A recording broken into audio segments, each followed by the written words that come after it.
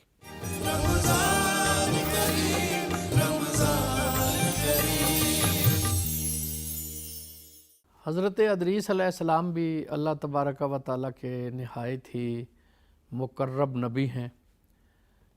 حضرت آدم علیہ السلام کے بعد حضرت شیس علیہ السلام کو نبوت ملی، اور حضرت ادریس علیہ السلام کا زمانہ ان کے بعد کا زمانہ ہے۔ ادریس انہیں اس لیے کہا جاتا ہے کہ اللہ تبارک و تعالیٰ نے انہیں بے شمار علوم سے بہرہ ور فرمایا، اور یہ ان علوم کا درس دیا کرتے تھے۔ کثرت درس کی وجہ سے کہا جاتا ہے کہ ان کا اسم گرامی ادریس ہے۔ اور آج بھی بہت سے ایسے علوم اور فنون ہیں کہ جن کی نسبت حضرت ادریس علیہ السلام کی طرف کی جاتی ہے۔ حضور اکرم صلی اللہ علیہ وآلہ وسلم کی ایک حدیث پاک میں بھی اس کا اشارہ ملتا ہے کہ اللہ کے ایک نبی گزرے ہیں کہ جو دریا کے کنارے مختلف خطوط کھینچا کرتے تھے۔ آج بھی جس کا خط ان کے خط سے مل جائے اس کا حساب درست نکل آتا ہے۔ بعض لوگوں نے کہا ہے کہ اس سے علم رمل کی طرف اشارہ ہے، اللہ عالم بالصواب۔ بہرحال بہت سے ایسے علوم ہیں کہ جن کا انتساب کہا جاتا ہے کہ حضرت ادریس علیہ السلام کی طرف ہے۔ جو ارباب روحانیت ہیں وہ خاص طور پر ان کے علوم کا تذکرہ کرتے ہیں۔ ایک اصطلاح ان کی کتابوں میں ملتی ہے رؤوس اربع، کہ یہ 4 نوری وجود ہیں جو کہ حضرت ادریس علیہ السلام کے لیے علوم کے بہت سے تحائف لے کر آسمان سے آئے تھے۔ قرآن پاک نے ذکر کیا کہ اللہ تبارک و تعالیٰ نے انہیں رفعت مکان عطا کی۔